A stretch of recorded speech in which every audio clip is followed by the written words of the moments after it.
آیہ کریمہ نمبر 1، 2 اور 3۔ نحمدہ ونصلی ونسلم علی رسولہ الکریم، اما بعد فاعوذ باللہ من الشیطان الرجیم، بسم اللہ الرحمن الرحیم۔ حامیم والکتاب المبین، انا انزلناہ فی لیلۃ مبارکہ انا کنا منذرین، صدق اللہ العظیم۔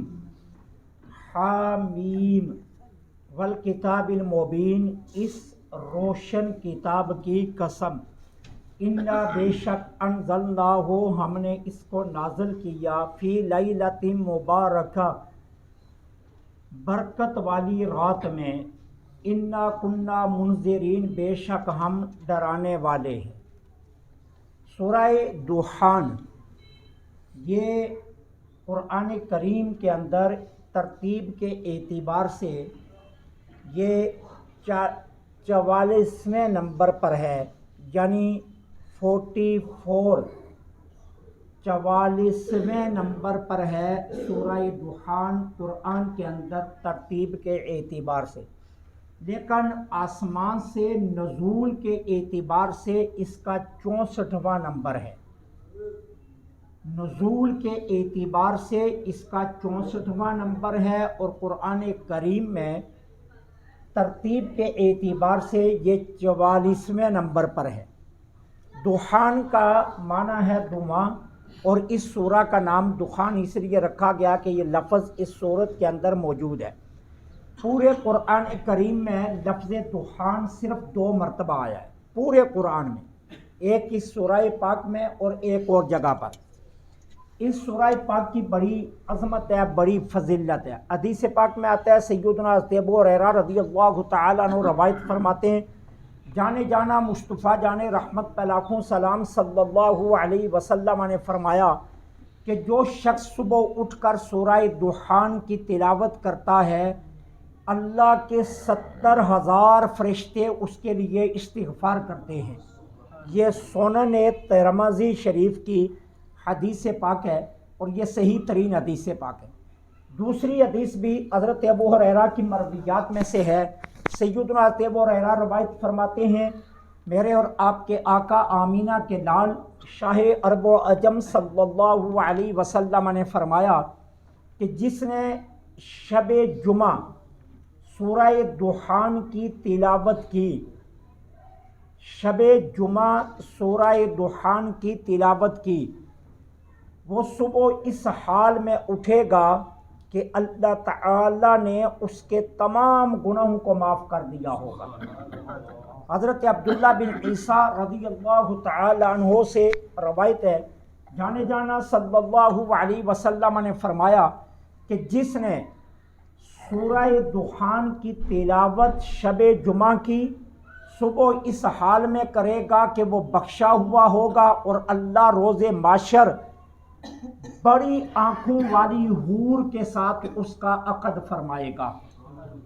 حضرت عبداللہ بن مسعود رضی اللہ تعالی عنہ سے روایت ہے، میرے اور آپ کے آقا صلی اللہ علیہ وسلم اکثر نماز مغرب کی پہلی رکعت میں سورہ دخان تلاوت فرمایا کرتے۔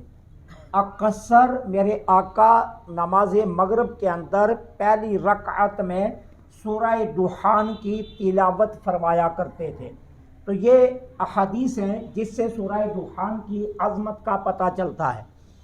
اچھا، اس کے عنوان پر اگر آپ نظر دوڑائیں تو عنوان سے پتہ چلتا ہے کہ یہ نبی کریم صلی اللہ علیہ وسلم کی جو مکی زندگی کا درمیانہ دور ہے، اور مکی زندگی سے مراد ہے بعثت کے اعلان کے بعد۔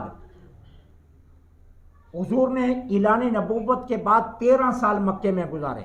وہ جو 13 برس ہیں، ان 13 برسوں کے درمیانی دور میں جو سورہ پاک نازل ہوئی ہے، اس کے عنوان اس بات کی تائید کر رہے ہیں۔ حامیم، یہ میں پہلے بھی عرض کر چکا ہوں، حروف مقطعات میں سے ہے۔ کچھ لوگوں نے اللہ کے عطا کردہ علم سے ان کے معانی اور مطالب ڈھونڈنے کی کوشش کی ہے۔ حامیم کا بھی معنی کچھ نے لکھا ہے کہ خام سے مراد ہے وحی، اور میم سے مراد ہے محمد صلی اللہ علیہ وسلم۔ معنی یہ بنے گا کہ یہ قرآن یا سورہ دخان وہ وہی ہے جو اللہ نے اپنے محبوب ترین بندے محمد صلی اللہ علیہ وسلم پر کی ہے۔ آگے فرمایا والکتاب المبین، مجھے اس روشن کتاب کی قسم، یہ واو قسم کا ہے، مجھے اس روشن کتاب کی قسم۔ اللہ تعالیٰ اس کتاب قرآن کی قسم اٹھا کر کیا فرما رہے ہیں؟ اچھا یہ یاد رکھنا، یہ اللہ تعالیٰ کے لیے ہے کہ اللہ تعالیٰ قرآن کریم کی قسم اٹھائے، یہ اللہ کے لیے ہے۔ ہمارے لیے حکم صرف اللہ کے نام کی قسم ہے۔ اللہ کے نام کے علاوہ جتنی قسمیں اٹھائی جاتی ہیں ان کا کوئی اعتبار شریعت میں نہیں ہے، یہ یاد رکھنا۔ قرآن کی قسم ہم جو اٹھاتے ہیں اس کا شریعت میں کوئی اعتبار نہیں ہے۔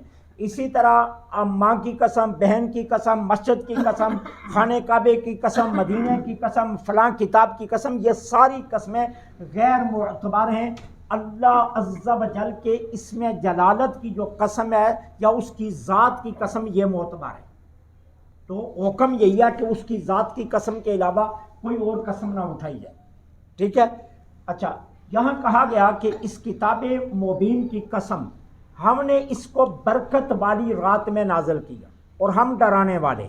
اب اس پر بہت زیادہ مفسرین کرام کے درمیان اقوال ہیں کہ برکت والی رات سے مراد کون سی ہے۔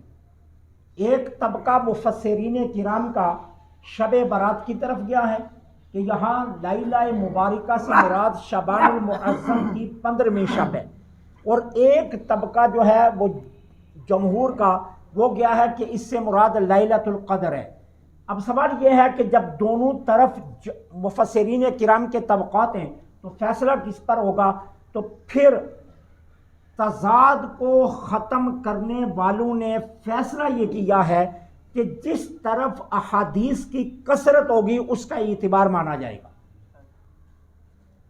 کہ سرکار دو عالم صلی اللہ علیہ وسلم نے کس رات کی فضیلت کو بیان کیا ہے اس اعتبار سے اس آیت کے تحت، تو اس پر جس طرف حضور کے اقوال کی کثرت ہوگی اس کو مانا جائے گا۔ تو جب ہم اقوال رسول کریم صلی اللہ علیہ وسلم کو دیکھتے ہیں تو سرکار کے اقوال شعبان المعظم کی 15ویں شب کا تائید کر رہے ہیں۔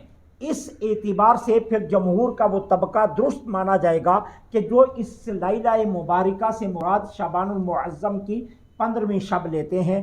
تو پھر تطبیق کیسے ہوگی؟ اللہ تو کہتا ہے میں نے قرآن کو رمضان میں نازل کیا، قدر کی رات میں نازل کیا، اور یہاں کہا جا رہا ہے مبارکہ رات میں۔ تو پھر تطبیق دینے والوں نے تطبیق یوں دی ہے کہ لوح محفوظ